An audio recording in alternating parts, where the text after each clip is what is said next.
I'm Miwa Messer. I'm the producer and host of Poured Over, and I'm so excited for today's conversation. Curtis Sittenfeld made her debut in 2005 with a novel called Prep, which, for some of us was just a screaming pile of fun. It was so good. I love this book. I still love this book. And there have been, 7 novels since then and a story collection? Yeah, it's so funny because somehow the story collection scrambles my brain and makes Right. makes the math confuse me. I think this is my 8th book. I think this is my 7th novel, 8th book. And eligible, we're going to get back to eligible at some point because, who doesn't need a little bit of Pride and Prejudice? And if I remember correctly, reality TV had a really big play in that book as well.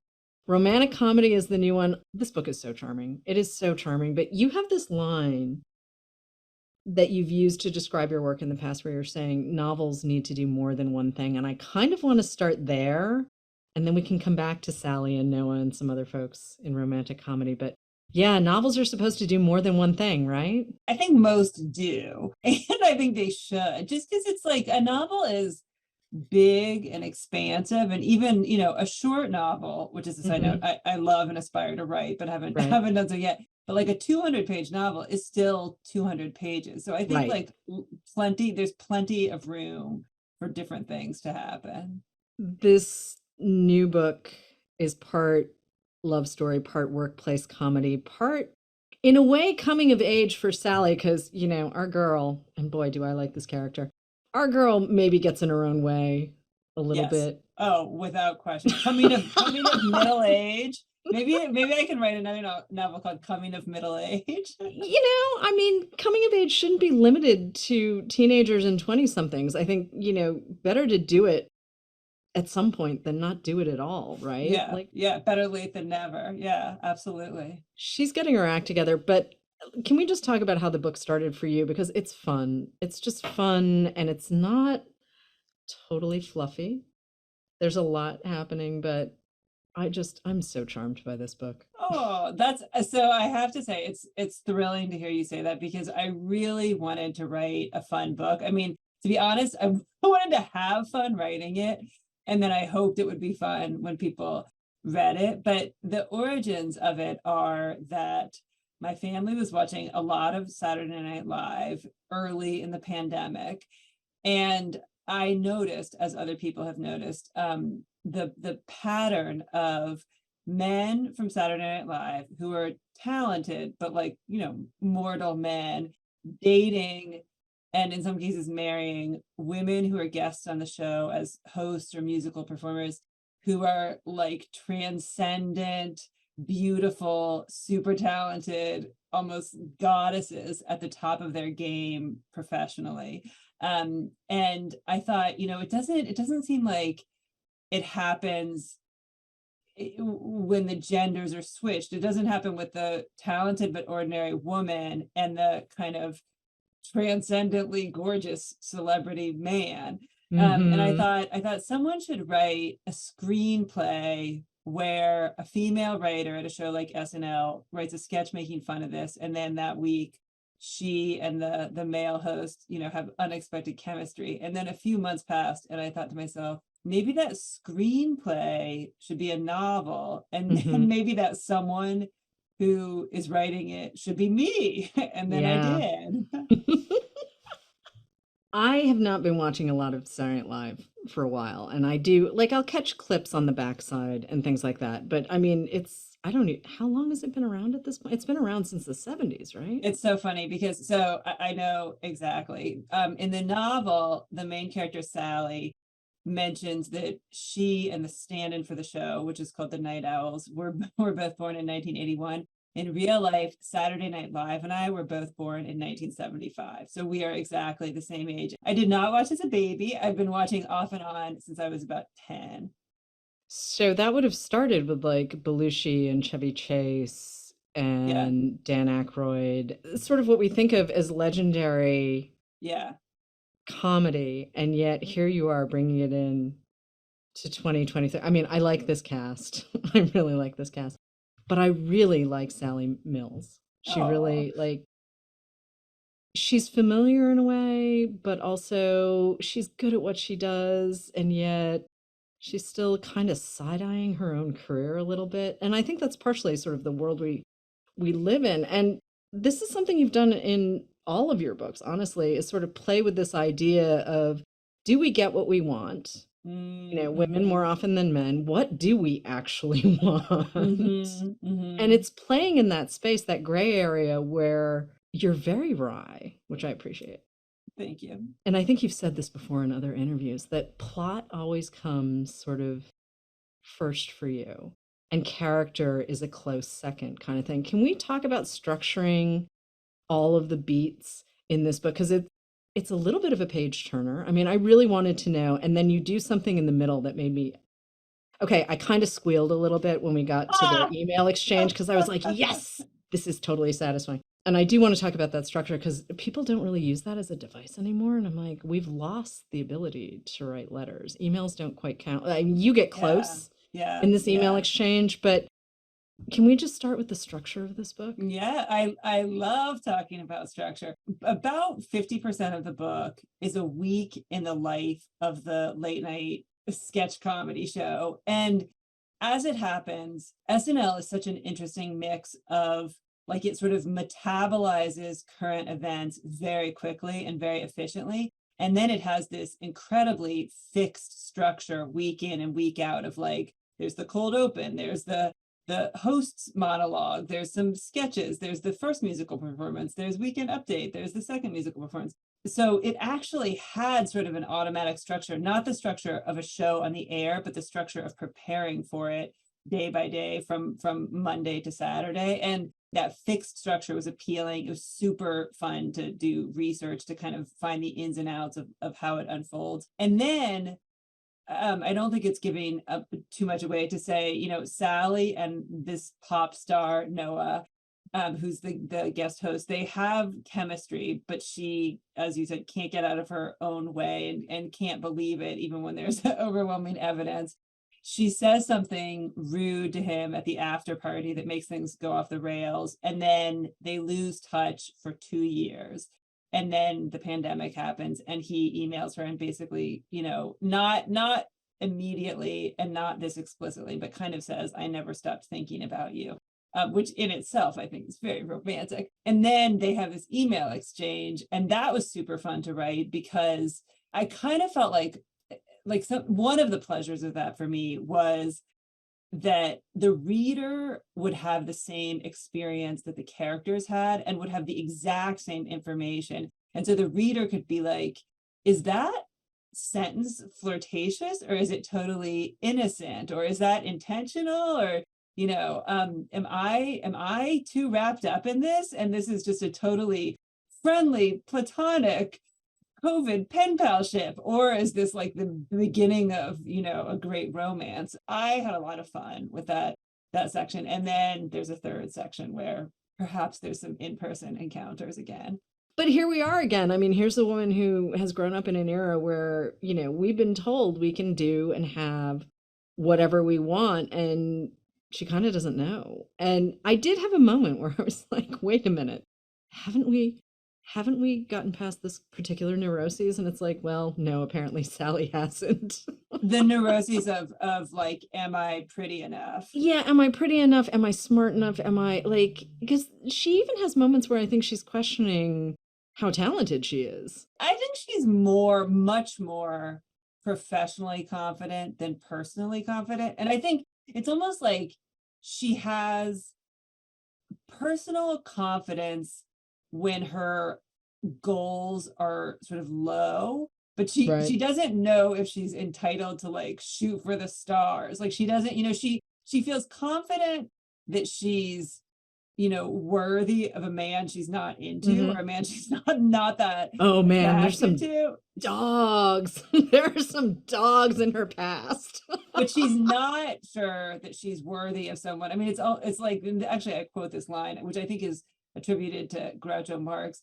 I would never want to be a member of a club that would, you know, accept me. And so she's not sure, like, is someone that I am into me? And that feels kind of unfathomable to her.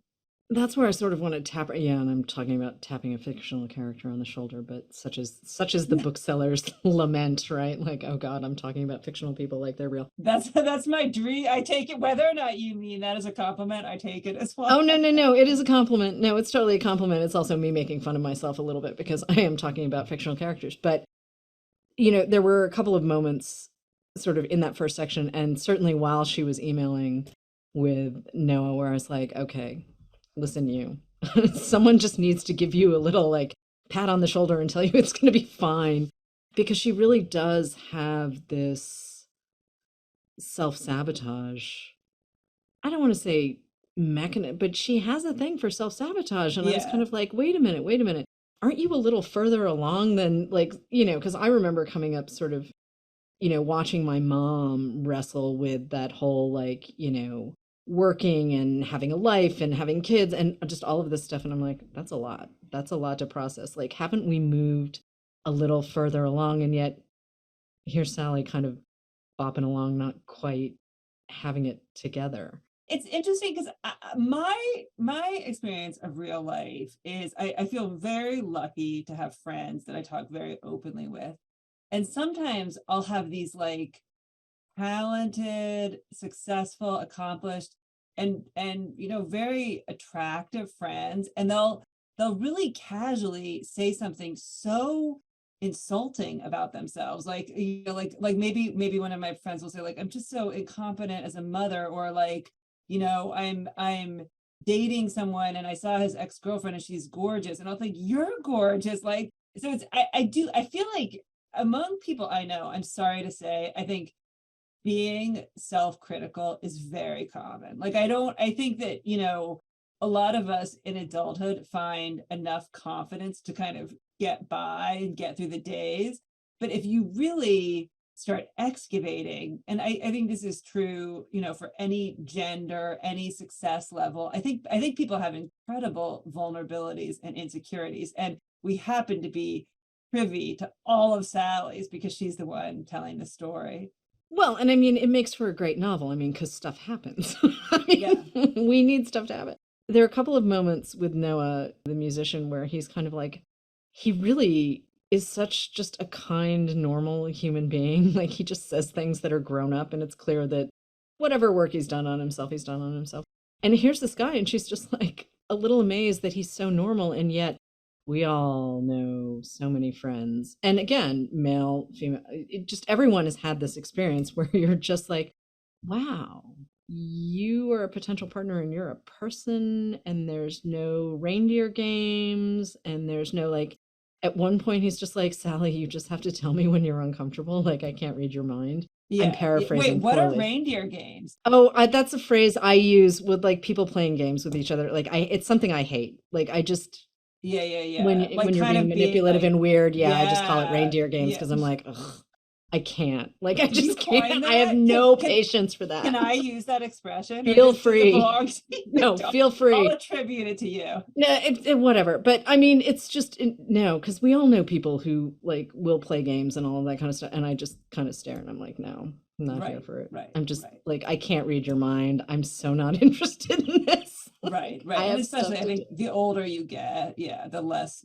patient. Because I think if you're sort of 15 and someone's kind of playing games with you, maybe you think, well, this is what it is, and it's difficult and mysterious to interact with people.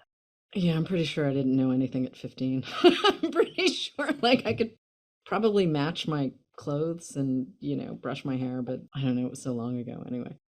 But For me too. let's go back to romantic comedy for a second because the chemistry that these two characters have, it's just kind of nice. Oh. I didn't feel like you were trying to say to me, here's this story, right? Like, it was just kind of like, yeah, I really want to see what happens between these people. So, who showed up first, though, Sally or Noah? Or did they sort of, did you know you just needed a pair and it was going to sort out however it did? Because I feel like you think about your stuff long before we get to read it. Huh. Well, I mean, I think that Sally definitely came first, and I felt like, okay, who is she and what's her backstory? And it felt important to me actually she had what she describes as a starter marriage in her 20s. So it's not as if she's actually aspiring to get married at this point. And she's not even really looking for a romantic connection. I think her professional goals are clearer to her than her personal goals. I wanted to write about someone who is essentially good at her job. She, in some ways, feels like she has the world figured out insofar as she needs to for her life.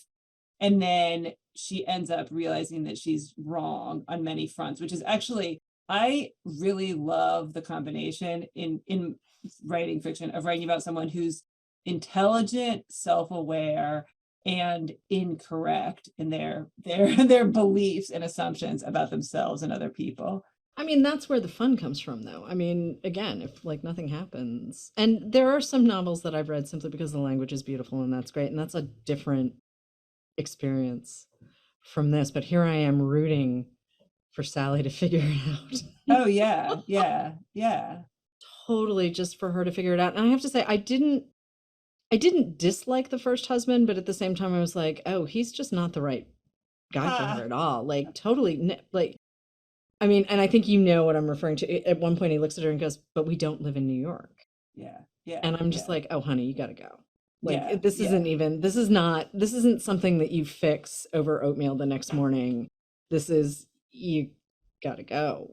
Yeah. Well, and I think it gets back to what you were saying before about sort of like, what do we expect out of life? What do we have the right to expect? Like, is having, a relationship or a marriage that's fine, is that something that, a person should accept? And is it greedy to want more? Or is it like, this is your wild and precious life? And like, of course you should want more. And I'm not really sure of the answer to that question. I think it also varies from person to person. And it certainly has probably varied over time too. But there's that tension too between the public and the private, right? Like Noah Hmm. is this very sort of famous and has been famous for half of his life or more than Hmm. half of his life kind of thing. And Sally has a certain level of fame. I mean, even as a writer, because not everyone knows that television writers, can become their own kind of names, but she's had stuff go viral. People know who she is. She's not, some stranger in the corner wanting to do something. She's actually doing all of this work. And yet the tension between what people expect when they meet Noah or who they think he is, or because of the experience of their music. And it's kind of great. But I want to talk about constructing that because, when Prep hit, it turned into a pretty big hit immediately. I mean, there was Uh, no like when it hit, I remember that book going straight to the top of the New York Times list in what, a couple of weeks. it's so funny because it was a surprise bestseller. I think, including to me and my publisher.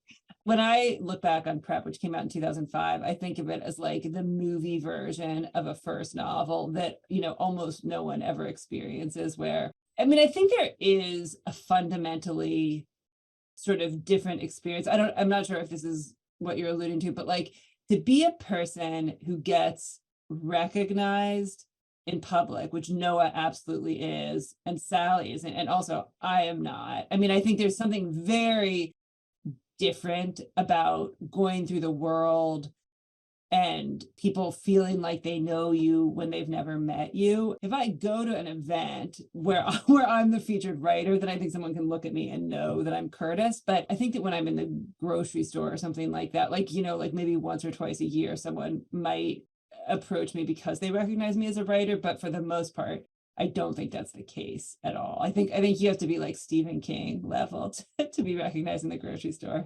I get that, but don't you think it's changed your understanding of how people move in the world to a certain extent? Yes, yes. Like I think one thing I will say, so I feel like, I have a book come out every 2 or 3 years Mhm. and I get attention. I mean, like in the Right. form of like here we are talking, or there are Mhm. articles or whatever.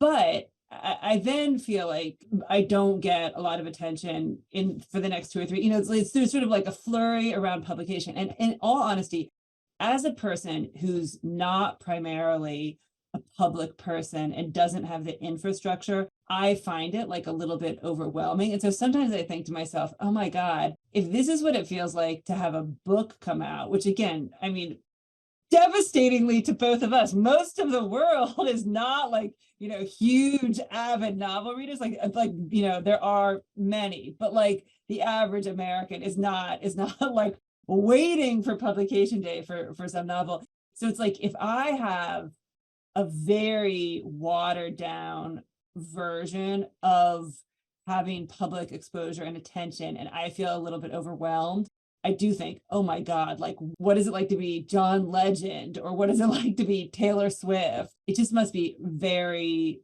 strange.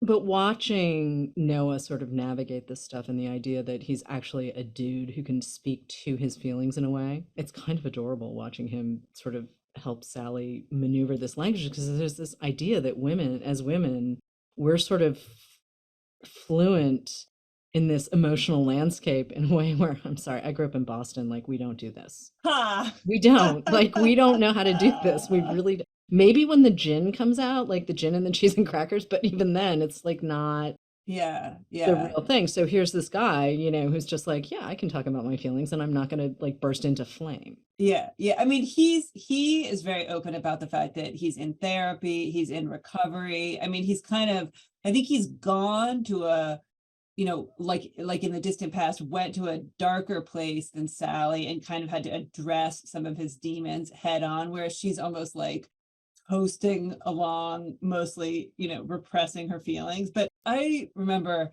a few years back being in touch with this guy that I had known growing up, who was like singing the praises of Brene Brown. And I was like, I thought it was so lovely and Right. touching. And I was so happy that he had found Brene Brown and that he felt comfortable, Hmm. praising her so openly. And I'm now 47. And I think that if you interact with someone, if I interact with someone who's my age, who's, in their 40s, I do think there's kind of a difference between a person, if you get to know another person well, a person who has sort of faced some of their challenges, or if you want to say trauma or whatever, and kind of like thought, maybe these are ways in which my upbringing was disappointing, or other people have been disappointing, and this is how I've tried to work on myself and get to the other side of it. I think there is a difference between someone like that and someone who's just chosen to kind of ignore everything that haunts them or everything that ever went wrong. There's an intimacy and it's sort of a feeling of eavesdropping. I felt like I was eavesdropping Ha! on everything that was happening. And especially obviously when I'm reading the emails, I was like, this is excellent. This is so great. Right. Well, I hope it's like eavesdropping in the best possible way. Yeah, no, no. But that's what I mean. In some ways, I think actually that's my ideal as a novelist, is Hmm. to make you feel like you're eavesdropping. Or like, I will go for walks with my close female friends, and sometimes I almost feel like, more than I aspire to write some like great literary work of art, I want to tell some story that the reader wants to like urgently find out what happens. And the specific feeling I want to give is like my friend saying to me, this crazy thing happened to me. And I want to be like, what happened? And then what? And then what? And then what? And I want the reader to feel that way, to feel like, okay, wait, but then like, so I do want to write like an emotional page turner, not necessarily like a plot page turner. I mean, so, to some extent it is, but it's not murders. But yeah, like, I want somebody to think, okay, I need to know how this turns out. There's a great exchange sort of early in the first section where Noah and Sally are working on the show and they're prepping for what's going to be this live appearance, and they're sort of joking back and forth about she knows she wants to write sort of feminist romantic comedies, and he's like, well, what is that? I mean, is that just, a romantic comedy with an Indigo Girls soundtrack? And she's like, no, actually, like, your characters get to be flawed, they get to be people, they get to, and she's got this whole great riff, and it's kind of the perfect encapsulation of what you do in your novels and your short stories in general, which is kind of like, I'm going to give you these messy people, and before you know what happens, you're going to totally care about them. You're going to be Yeah. so invested. You're going to feel like you're eavesdropping on them. and you're going to feel like you don't want to let go of them at the end of it. I mean, listen, I hope everyone's doing what they need to do. And again, I'm talking like about fictional characters, like they're sitting down the hall from me. But They might be, they might be. they could be, anything is possible. But are we talking about a structural trick? Is that something that comes out of like knowing your character's cold and knowing where the plot needs to go? Or is that just kind of like, I'm going to noodle and see what happens? I'm going to let these characters surprise me. Because I feel like there's more engineering in here than maybe people think. Because when stuff flows on the page, not everyone thinks, oh, a lot of work went into this. You know what I mean? Like you're making it look easy. It's effortless. No, you're 100% right that I think, you know, sometimes a scene kind of comes out exactly as I would wish for it to. And then sometimes a scene that's supposed to be fun and fizzy, it's like I labored over it and revised it 7 times. And I think it's really a combination of what you're describing. Like, you know, sometimes characters have a conversation and I just sort of follow the dialogue and let it unfold organically, almost the way a conversation between real people might. And then other times I do think very concretely and deliberately, like obviously Sally is someone who has pain inside her, as almost everyone does. And it's like, what is that pain? You know, is it kind of temperamental? Is it based on experiences? What was her upbringing like? What was her relationship with her parents? She was an only child. She grew up in Kansas City, Missouri. She snuck watched the stand-in for Saturday Night Live when she was, you know, starting in like 4th grade. Her mother bribed her to sleep in her own bed by giving her a TV. She kind of entered the world of comedy writing through the world of writing as opposed to the world of comedy. She didn't do stand-up. She didn't do improv, which is relatively unusual for that, you know, sketch comedy world.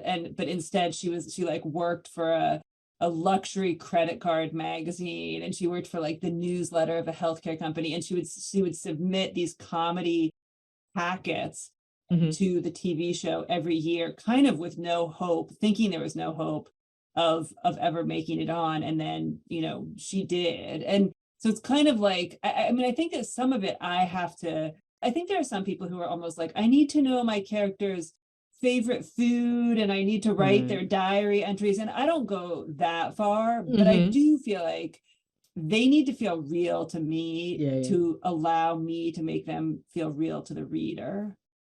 Yeah, and I want to build on something you just said, that feeling real for you and feeling real for the reader. Likability. I'm going to bring up the L word, and I hate the L word. And I am kind of amazed we still occasionally have conversations about, you know, whether characters are likable or not.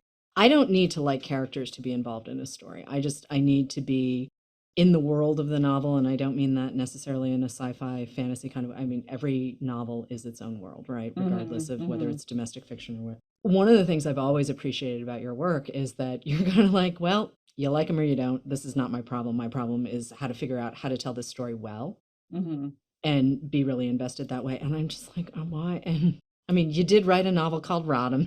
I mean, you wrote American Wife. Like, everyone has opinions about some of these women. And, you know, the idea that Sally just gets to be messy on the page, or like your Elizabeth Bennet from Eligible gets to be really messy on the page. I love that. And I don't necessarily like them every minute, but I like them enough. And certainly I like your Rodham and I like your American Wife enough to say, all right, where am I going with you? And Lee is adorable, Lee from Prep.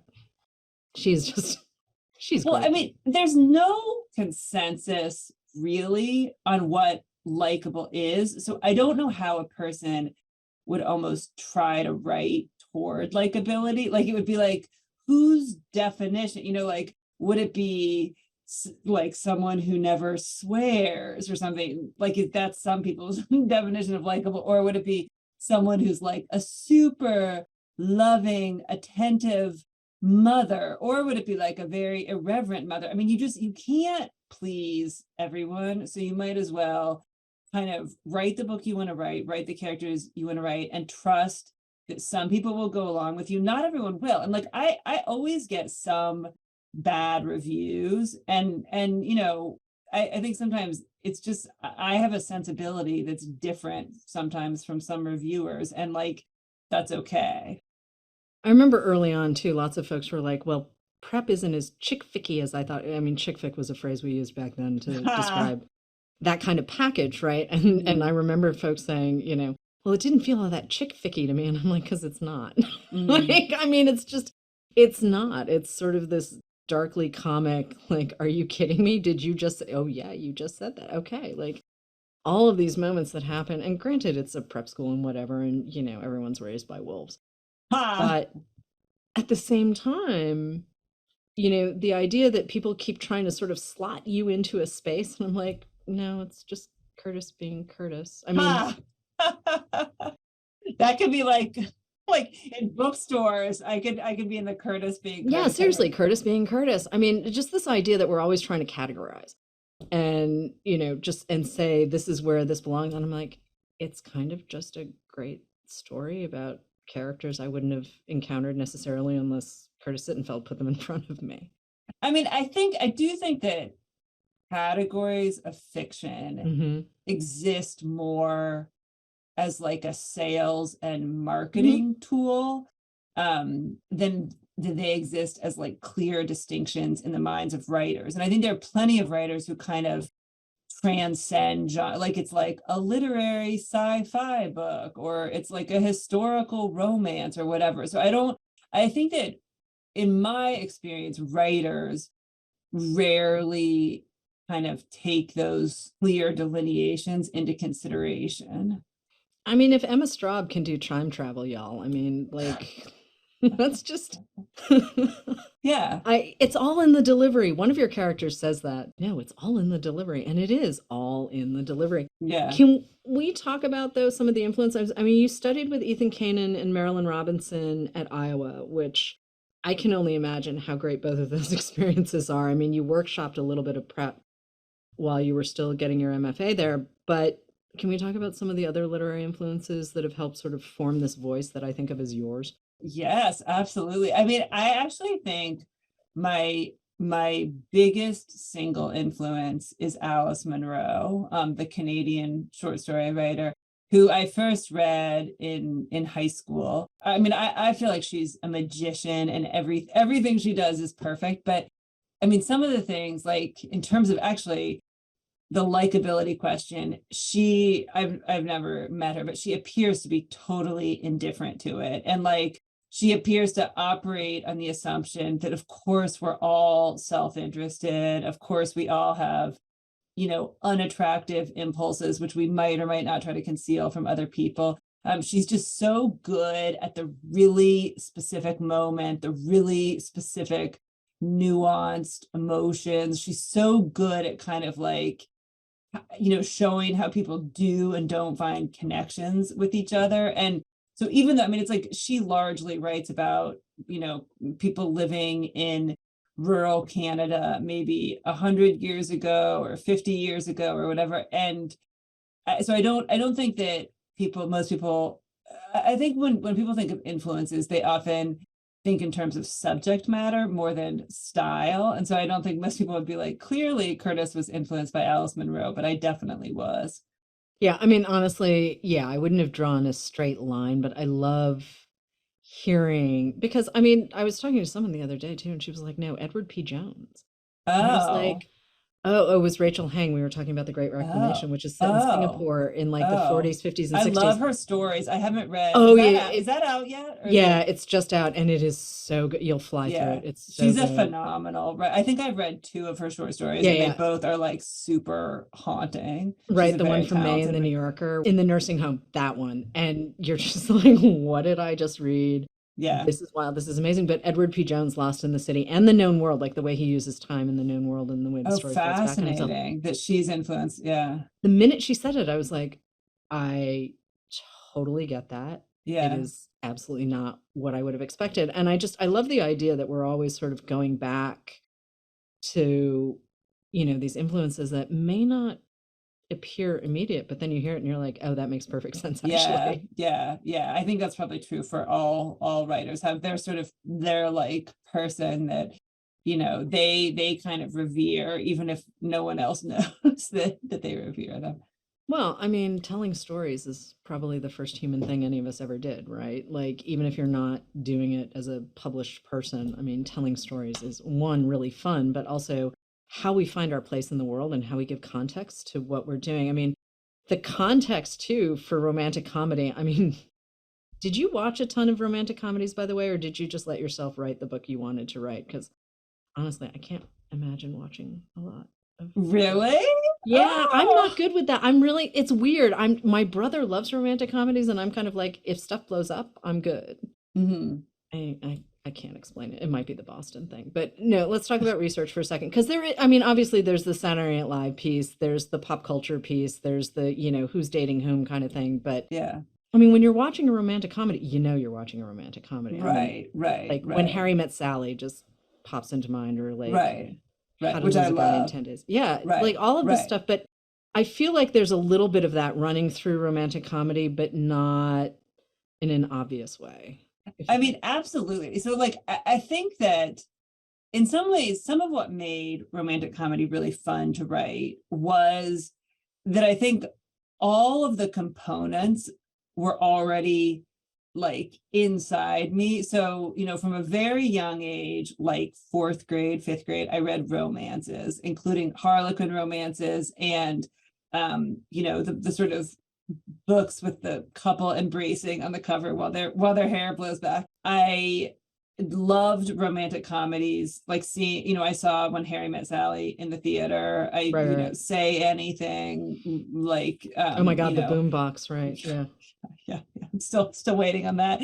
And then I read people.com like Hmm. every day of my life. I mean, I think I read it as kind of like non-toxic procrastination. Yeah, So it's yeah. not like there's some gossip sites where you're just like, I feel dirty. And like Yeah. I know that the subject of that little article wishes that article didn't exist. And that doesn't usually feel like the case with people.com. So it's like, this sort of not just celebrities, but like how we talk about Hmm. celebrities, like all Yeah. that is in my bloodstream. So it's like I definitely did research about how Saturday Night Live works. And I, Hmm. listened to comedian podcasts, which was Right. a joy, like Mike Birbiglia's Working It Out, or Right, right. WTF with Marc Maron. Yeah, so it was like doing that research was a delight. Reading memoirs by former cast members was so much fun.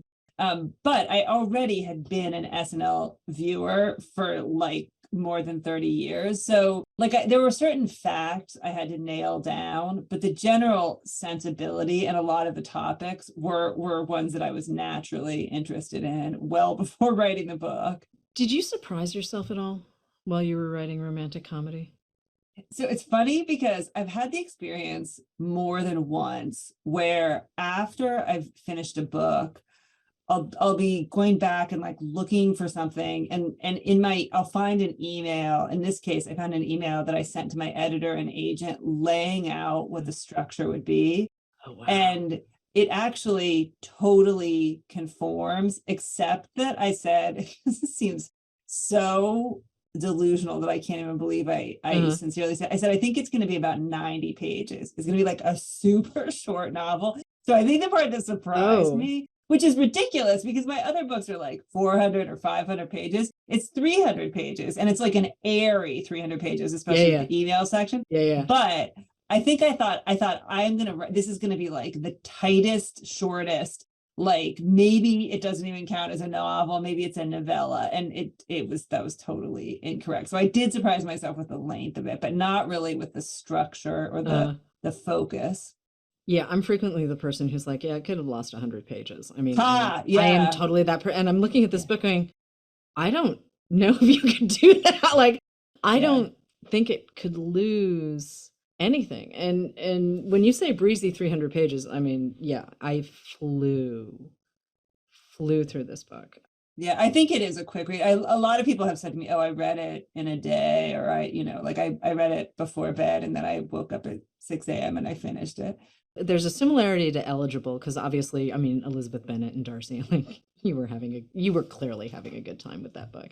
there are some notes you have to hit because it's Pride and Prejudice, right? Hmm. And this book sort of felt like you were kind of flying around on the page and just having a really good time and literally writing the book you wanted to read. That's totally true. I mean, it's funny because actually I wrote Eligible Hmm. because these two British editors reached out to me and said, we're doing something called the Austen Project. We're Hmm. asking various writers to write modern retellings Hmm. of Austen novels. Would you like to be the person who rewrites Pride and Yeah. Prejudice? Which, as a side note, I mean, anyone can. Like, it's there's the copyright is expired, so it's Right. not like I was like tapped by the estate of Jane Austen. It's funny to think about. Maybe I wouldn't have written romantic comedy if I hadn't written Eligible, because I at the time, this is going back to like 2011, Right. I thought to myself, oh my God, if I sat at my desk and wrote, my own Pride and Prejudice, I would know that I was writing toward a happy ending. Like it's almost like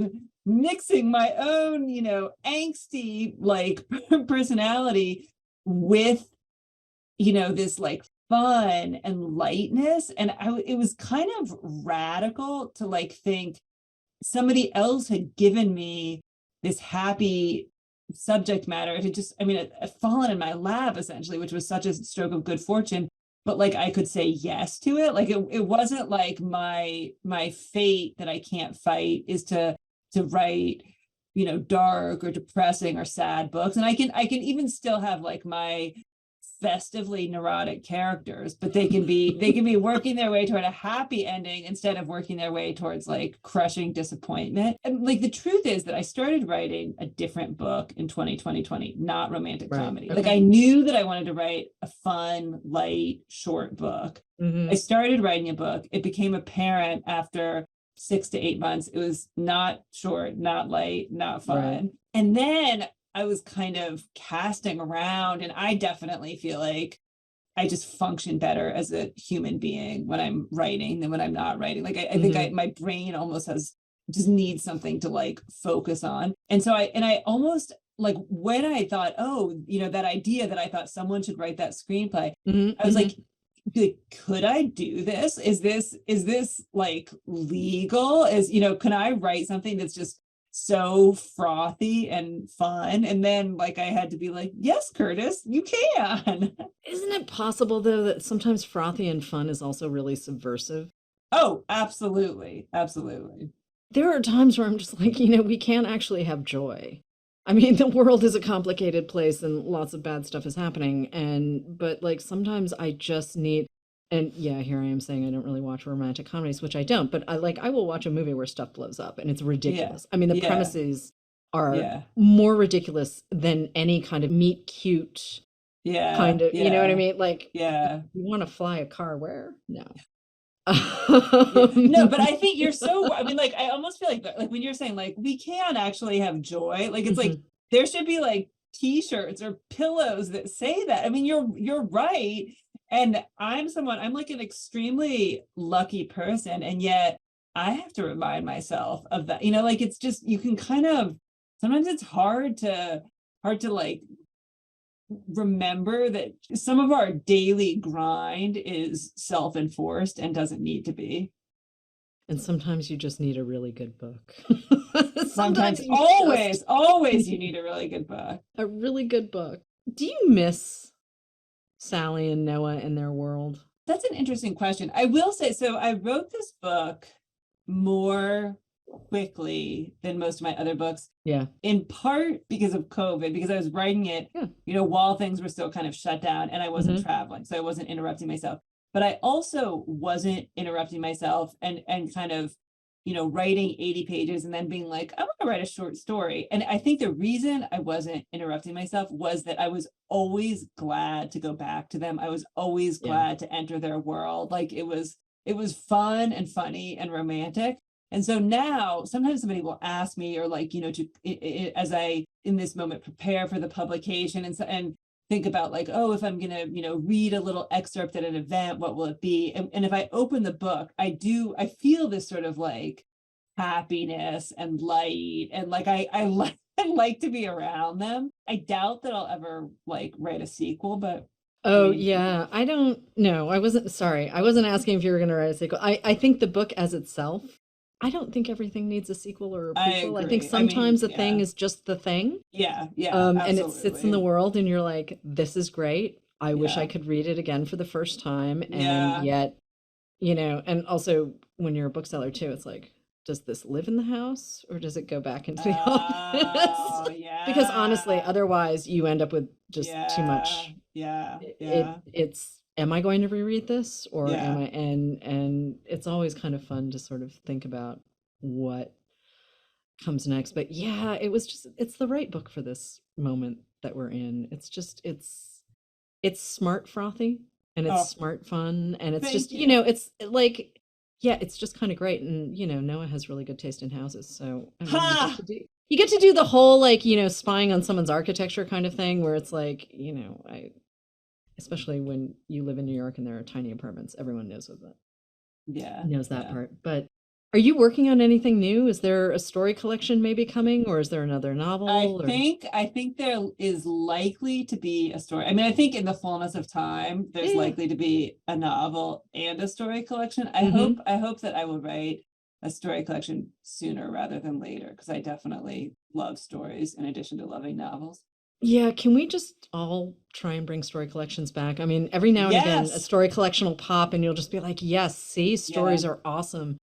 And then you go back to this moment where it's like people don't really want story collections. And I'm like, listen, if you can scroll for 15 minutes on your phone, you can read a story on your phone. Yeah. Like you Yeah. can Yeah. totally read a short story on your phone. And Yeah. sometimes you can, read a short story on a like placard. I mean, stories are amazing, flexible things. They Yeah, don't, yeah. It's the perfect like before bed. yeah, Because yeah, yeah. I think in some ways, because I'll get this feedback where sometimes people will say, I don't usually like short stories, but I like yours. And I think that's not entirely a compliment. Or like I think, oh my God, you just haven't met enough lovely, nice short stories.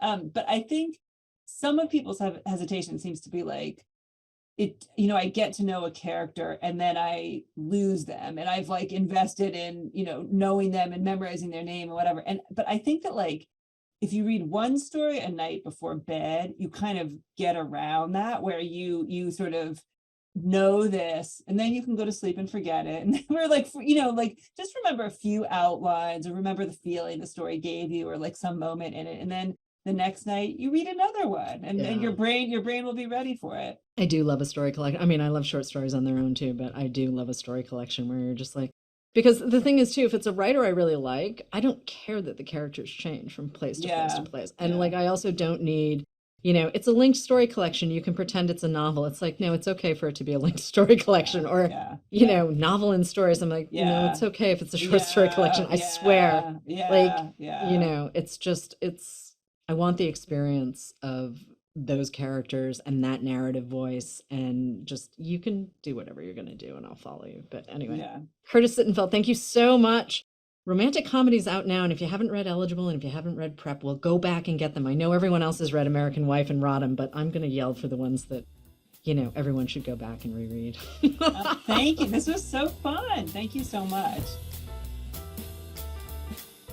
Hello, readers. It's time for another TBR Top Off. We're going to recommend a couple of great books to pick up when you stop in for your copy of romantic comedy.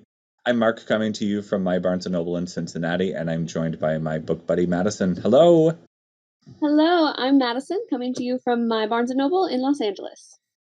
So we've got a couple of great books to talk about. I'm going to go ahead and jump right in with our April Fiction Monthly pick for Barnes & Noble, and that is The Lonely Hearts Book Club by Lucy Gilmore. It is so cute. It's so charming. We follow this kind of quiet but mildly snarky librarian who begins this sort of daily battle of snark with this curmudgeonly grump named Arthur. He is one of those people, if you've worked in the service industry, if you have worked as a bookseller, there's always going to be a customer from time to time who just kind of gets off on pushing people's buttons. Nothing is the right answer, but you can tell that there's this like glint of something in his eye that he's actually having a great time. And so Sloane, this librarian, she is really having a great time with Arthur. They start this back and forth. it kind of is making her day in a way that she really didn't expect. It initially started as kind of like, oh God, here he comes, this eye roll of a customer. But it turns out that he is playful in just a wonderful way. Cut to Arthur stops showing up at the library, and Sloane gets a little worried. She has become more invested in this person than I think she realized. And so she decides to push past the boundaries of customer employee relationship and seeks them out at his home. The story that ensues, the journey that follows, really is about connection with a community, connection with the people around you. It's just got a great message of the ways that books can pull people together. I think the magic of stories connects all of us. And it's novels like this that really champion the way that books can thread a community together. It's a real big charmer, highly recommend, and you can pick up your paperback copy in any of our stores right now. And that is The Lonely Hearts Book Club by Lucy Gilmore. Madyson, what do you have for us? Yes, I have another good romantic comedy book to recommend. It is YA, so it is extra on the fluff in terms of romance, and that is XOXO by Axio. A lot of O's. I love this book because it follows Jenny. She is in Los Angeles. She's a girl in high school who loves playing the cello. That's what she wants to do for her career. She just wants to be a musician in this classical music world. She's has her whole life planned out, what she wants to do, where she wants to do it. And then one night she veers from the plan and she spends the evening running around with a boy she met at her uncle's karaoke bar, named Jeu. He's handsome, he's mysterious, he's flirty, but he just kind of gives her a night she'll always remember. They go out, they explore, they have karaoke, they go into the traditional photo booth. We love that in a good romance movie, novel. Getting into that photo booth, taking the fun pictures, that's always a nice staple.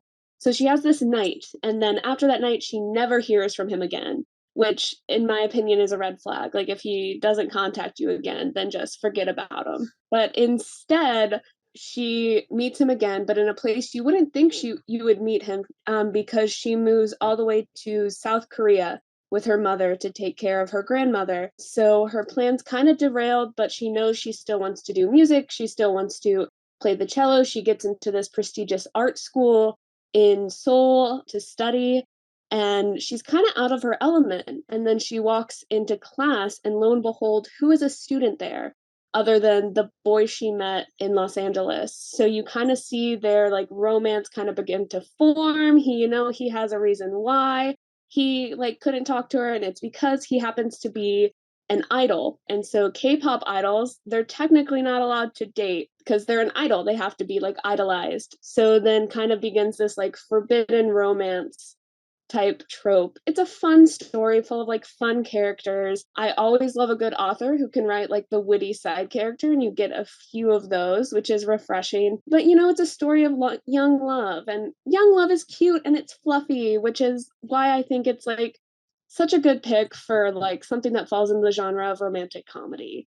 Plus, if you're a fan of BTS, the main character is a copy paste of Jungkook from BTS. So also, for fans of K-pop, this is a good pick for you as well. And that was XOXO by Axio. Fantastic pick. I've had a couple of people coming in specifically for that book for quite a while now, and now I know why. So thank you for that.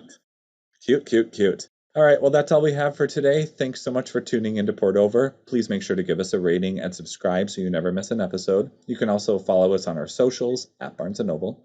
I'm Mark. You can follow my home store at BN Westchester. And I'm Madyson. You can follow my home store at BN Events Grove. Thanks for tuning in, everybody. Happy reading. Bye. Happy reading. Bye-bye. Thank you for listening. Poured Over is a Barnes & Noble production. To help other readers find us, please rate and review the show wherever you listen to podcasts.